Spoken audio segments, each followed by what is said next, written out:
ಪ್ರತಿವೀಕ್ಷಕರೇ, gas ಬೆಲೆ ದಿನದಿಂದ ದಿನಕ್ಕೆ ಹೆಚ್ಚಾಗ್ತಿರ್ತಕ್ಕಂಥ ಸಂದರ್ಭದಲ್ಲೇ ಒಂದು ಖುಷಿಯ ವಿಚಾರ ಹೊರಗೆ ಬಿದ್ದಿದೆ. ಒಂದು ಸಿಲಿಂಡರ್ಗೆ ಸುಮಾರು 317 ರೂಪಾಯಿ ಕಡಿಮೆ ಆಗುವ ಸಂಭವ ಒದಗಿ ಬಂದಿದೆ. ಹಾಗಾದ್ರೆ ಯಾವ ರೀತಿಯಾದಂತ ಖುಷಿಯ ವಿಚಾರ, ಯಾರಿಗೆಲ್ಲ ಖುಷಿಯ ವಿಚಾರ, ಏನು LPG ಬಳಸ್ತಾ ಇದ್ದಾರೆ, ಏನು PNG ಬಳಸ್ತಾ ಇದ್ದಾರೆ, ಯಾರ್ಯಾರಿಗೆ ಯಾವ ತರದಂತ ಖುಷಿಯ ವಿಚಾರ ಕಂಡು ಬರ್ತಾ ಇದೆ, ಸುಮಾರು 317 ರೂಪಾಯಿ ಯಾರಿಗೆಲ್ಲ ಕಡಿಮೆ ಆಗ್ತಾ ಇದೆ, ಯಾವ ಗ್ಯಾಸ್ ಮೇಲೆ ಇದು ಕಡಿಮೆ ಆಗ್ತಾ ಇದೆ, ಪ್ರತಿಯೊಬ್ಬರಿಗೂ ಕೂಡ ಗ್ಯಾಸ್ ಈಗ ಅವೈಲಬಿಲಿಟಿ ಇದೆಯಾ, ಈ ಗ್ಯಾಸ್ ಎಮರ್ಜೆನ್ಸಿ ಕಾಲಘಟ್ಟದಲ್ಲಿ ಈ ಖುಷಿಯ ವಿಚಾರ ಏನಿದೆ ಹಂಚ್ಕೊಳ್ಳಿ ಅನ್ನೋದಾದ್ರೆ ಈ ವಿಡಿಯೋ ನಿಮಗೆ ಕಂಪ್ಲೀಟ್ ವಿಚಾರವನ್ನ ತಿಳಿಸ್ಕೊಡುತ್ತೆ. ಪ್ರತಿವೀಕ್ಷಕರೇ, ನಾನ್ ನಿಮ್ಮ ಡಾಕ್ಟರ್ ಬಸವರಾಜ್ ಕೆಬಿ ಮತ್ತೊಮ್ಮೆ ಡಾಕ್ಟರ್ ಜ್ಞಾನದೇವಿಗೆ ಚಾನಲ್ಗೆ ಸ್ವಾಗತ ಸುಸ್ವಾಗತ. ನೀವೇನಾದ್ರು ಫಸ್ಟ್ ಟೈಮ್ ನನ್ನ ಚಾನಲ್ ಬಂದು ಸಬ್ಸ್ಕ್ರೈಬ್ ಆಗದೆ ವಿಡಿಯೋ ನೋಡ್ತೀರಿ, ದಯವಿಟ್ಟು ಸಬ್ಸ್ಕ್ರೈಬ್ ಮಾಡ್ಕೊಳ್ಳಿ, ಆ ಮೂಲಕ ಸಪೋರ್ಟ್ ಮಾಡ್ತೀರಿ. ಪ್ರತಿವೀಕ್ಷಕರೇ, ವಾಣಿಜ್ಯ ಮತ್ತು ಕೈಗಾರಿಕಾ ಮಂಡಳಿ ಮಾನ್ಯ ಮೋದಿ ಅವರಿಗೆ ಪತ್ರವೊಂದನ್ನು ಬರೆದಿದೆ. ಏನಪ್ಪಾ ಅಂತ ಹೇಳಿದ್ರೆ, ಏನು ಅಮೆರಿಕ ಇರಾನ್ ನಡುವೆ ಯುದ್ಧ ನಡೆದು ಈ ಗ್ಯಾಸ್ ಎಮರ್ಜೆನ್ಸಿ ಸೃಷ್ಟಿಯಾಗಿತ್ತೋ ಈಗ ರಿಲೀಸ್ ಆಗ್ತಾ ಇದೆ. ನಿಮ್ಗೆ ಗೊತ್ತಿರೋ ಹಾಗೆ ಕದನ ವಿರಾಮ ಸಂಭವಿಸಿದೆ, ಅದರಂತೆ ಯುದ್ಧಗಳು ಅಲ್ಲಲ್ಲೇ ನಿಂತಿವೆ. ಇಂತಹ ಸಂದರ್ಭದಲ್ಲಿ ಹೊರ್ಮುಜ್ ಅಂತಕ್ಕಂಥ ಈ ಒಂದು ಜಲಸಂಧಿಯನ್ನ ಇರಾನು ದಿಗ್ಬಂಧನ ಹಾಕ್ತಿವಿ, ಹಡಗುಗಳನ್ನ ನಾವು ಬಿಡೋದಿಲ್ಲ ಅಂತಕ್ಕಂಥ ಸಂದರ್ಭದಲ್ಲಿ ಜಗತ್ತಿನಾದ್ಯಂತ ಗ್ಯಾಸ್ ಬೆಲೆ ಏರ್ತಾ ಇದೆ ಅನ್ನುವ ಆತಂಕ ಎಲ್ಲರಲ್ಲಿ ಇತ್ತು. ಭಾರತದಲ್ಲಂತೂ ಅದು ಕಂಡು ಬಂದಿತ್ತು, ಮತ್ತೆ ಅಂತಹ ಸಂಕಷ್ಟವನ್ನು ಕೂಡ ಇಂದಿಗೂ ಕೂಡ ಅನುಭವಿಸ್ತಾ ಇದ್ದೀವಿ. ಹೀಗೆ ದಿನದಿಂದ ದಿನಕ್ಕೆ ಗ್ಯಾಸ್ ಸಮಸ್ಯೆಗಳು ಉಲ್ಬಣ ಆಗ್ತಿರ್ತಕ್ಕಂಥ ಸಂದರ್ಭದಲ್ಲಿ ಖುಷಿಯ ವಿಚಾರವೊಂದು ಹೊರಬಿದ್ದಿದೆ. ಏನು ವಾಣಿಜ್ಯ ಮತ್ತು ಕೈಗಾರಿಕಾ ಮಂಡಳಿ ಮೋದಿ ಅವರಿಗೆ ಪತ್ರವನ್ನ ಬರೆದಿದೆಯೋ ಅದರಲ್ಲಿ ಅವ್ರು ಕೇಳ್ಕೊಂಡಿದ್ದಾರೆ, ಏನು ಗ್ಯಾಸ್ಗೆ ಅಂತ ಟ್ಯಾಕ್ಸ್ ಆಗ್ತಾ ಇದ್ದೀರೋ ಅದು LPG ಬೇರೆ, PNG ಬೇರೆ, ಇನ್ನು ಡೊಮೆಸ್ಟಿಕ್ ಅಂದ್ರೆ ಮನೆಗಳಲ್ಲಿ ಬಳಸ್ತಕ್ಕಂತ ಅನಿಲಕ್ಕೆ ಬೇರೆ, ವಾಣಿಜ್ಯ ಅಂದ್ರೆ ಹೋಟೆಲ್ ರೆಸ್ಟೋರೆಂಟ್ ಗಳಲ್ಲಿ ಬಳಸ್ತಕ್ಕಂತ ಸಿಲಿಂಡರ್ ಬೇರೆ ಟ್ಯಾಕ್ಸ್ ಬೀಳ್ತಾ ಇತ್ತೋ ಈ ಟ್ಯಾಕ್ಸ್ ಗಳನ್ನ ರದ್ದು ಮಾಡಿ. ಇದರಿಂದ ಇಡೀ ರಾಷ್ಟ್ರದ ಜನತೆಗೆ ಒಂದು ರಿಲೀಫ್ ಸಿಗುತ್ತೆ. ಗ್ಯಾಸ್ ಪ್ರೈಸ್ ಹೈಕ್ ಆಗ್ತಾ ಇರ್ತಕ್ಕಂಥದ್ರಲ್ಲಿ ನಿರಾಳ ಬರುತ್ತೆ, ಕೊಂಡ್ಕೊಳ್ಳೋ ಸಾಮರ್ಥ್ಯ ಪ್ರತಿಯೊಬ್ಬರಿಗೂ ಇರುತ್ತೆ ಅಂತಕ್ಕಂಥ ಒಂದು ಮನೋಭಾವದಿಂದ ಪತ್ರವನ್ನ ಬರೆದಿದೆ.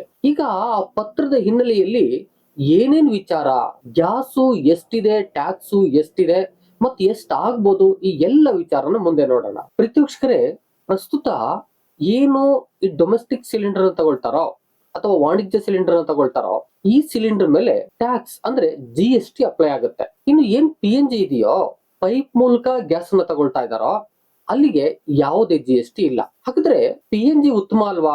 ಖಂಡಿತ. ಅದಕ್ಕೆ ರಾಷ್ಟ್ರನು ಕೂಡ PNG ನ ತಗೊಳ್ಳಿ ಎಂಬುದಾಗಿ ಹೇಳ್ತಾ ಇದೆ. ಎಷ್ಟೋ ಕುಟುಂಬಗಳಿಗೆ PNG ಇದ್ರೆ LPG ನ ಕ್ಯಾನ್ಸಲ್ ಮಾಡಿದೆ. ಆದ್ರೆ ಇಲ್ಲಿ ವಿಚಾರ ಕನೆಕ್ಷನ್ ದಲ್ಲ, ಈ ಗ್ಯಾಸ್ ಮೇಲೆ ಹಾಕ್ತಕ್ಕಂತ ಒಂದು ಟ್ಯಾಕ್ಸ್ ಅಂದ್ರೆ GST ಇದೆಯೋ ಇದನ್ನ ಕಡಿಮೆ ಮಾಡಿ ಸಾರ್ವಜನಿಕರಿಗೆ ಹೊರೆ ಕಡಿಮೆ ಆಗುತ್ತೆ ಅಂತಕ್ಕಂಥದ್ದು. ಹಾಗಾದ್ರೆ ಮುಂದುವರೆದು ನೋಡೋದಾದ್ರೆ ಸದ್ಯದ ಲೆಕ್ಕಾಚಾರದ ಪ್ರಕಾರ ಒಂದು ಡೊಮೆಸ್ಟಿಕ್ ಸಿಲಿಂಡರ್ ನ ಒಬ್ಬ ಗ್ರಾಹಕ ಪರ್ಚೇಸ್ ಮಾಡ್ತಾನೆ ಅಂತ ಹೇಳಿದ್ರೆ ಅವನಿಗೆ GST ಅಂತಕ್ಕಂಥದ್ದು ಒಂದು 5% ಬೀಳುತ್ತೆ. ಇನ್ನು ಕಮರ್ಷಿಯಲ್ ಸಿಲಿಂಡರ್ಗೆ ಅಂದ್ರೆ ರೆಸ್ಟೋರೆಂಟ್, ಹೋಟೆಲ್ ಇಲ್ಲೆಲ್ಲ ಬಳಸ್ತಾರಲ್ಲ ಕಮರ್ಷಿಯಲ್ ಸಿಲಿಂಡರ್, ಅದಕ್ಕೆ 18% GST ಬೀಳುತ್ತೆ. ಒಂದು ವೇಳೆ ಈ ವಾಣಿಜ್ಯ ಮಂಡಳಿ ಬರೆದಿರ್ತಕ್ಕಂಥ ಪತ್ರದ ಆಧಾರದ ಮೇಲೆ ಕೇಂದ್ರ ಸರ್ಕಾರ ಈ GST ಅನ್ನ ರದ್ದು ಮಾಡಿದ್ರೆ ಎಷ್ಟೆಷ್ಟೆಲ್ಲ ಉಳಿತಾಯ ಆಗುತ್ತೆ, ಯಾರ್ಯಾರಿಗೆಲ್ಲ ಖುಷಿ ದೊರಕುತ್ತೆ ಅನ್ನೋದನ್ನ ನೋಡೋದಾದ್ರೆ, ಈಗ ಒಂದು ಡೊಮೆಸ್ಟಿಕ್ ಸಿಲಿಂಡರ್ ಅಂದ್ರೆ ಮನೆಯಲ್ಲಿ ಬಳಸ್ತಕ್ಕಂಥ ಸಿಲಿಂಡರ್ ಪ್ರೈಸು ಅರೌಂಡ್ 913 ರೂಪಾಯಿ ಇದೆ.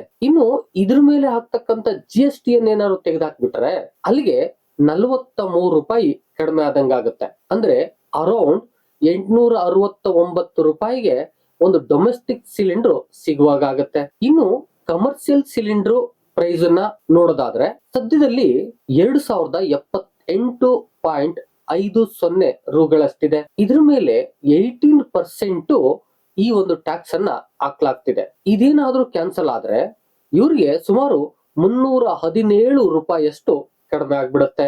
ಅಂದ್ರೆ ಅರೌಂಡ್ 1761 ರೂಪಾಯಿಗಳಿಗೆ ಈ ಒಂದು ವಾಣಿಜ್ಯ ಸಿಲಿಂಡರ್ ಸಿಗುವ ಅವಕಾಶ ಬಂದ್ಬಿಡುತ್ತೆ. ಎಲ್ಲರಿಗೂ ಖುಷಿಯ ವಿಚಾರ ಅಲ್ವೇ?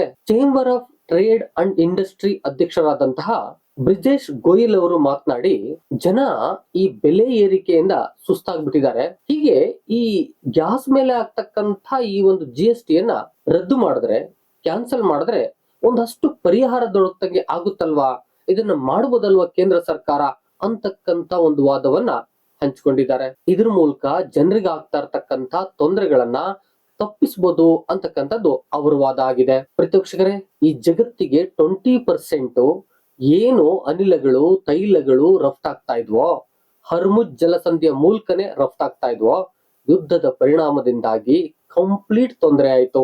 ಭಾರತದಂತ ನಾಡುಗಳು ಏನು ಈ ತೈಲ ರಾಷ್ಟ್ರಗಳಿದಾವೋ, ಈ ತೈಲ ರಾಷ್ಟ್ರಗಳ ಮೇಲೆ ಸುಮಾರು 60ಕ್ಕಿಂತ ಹೆಚ್ಚು % ತೈಲಗಳಿಗಾಗಿ ಡಿಪೆಂಡ್ ಆಗಿತ್ತು.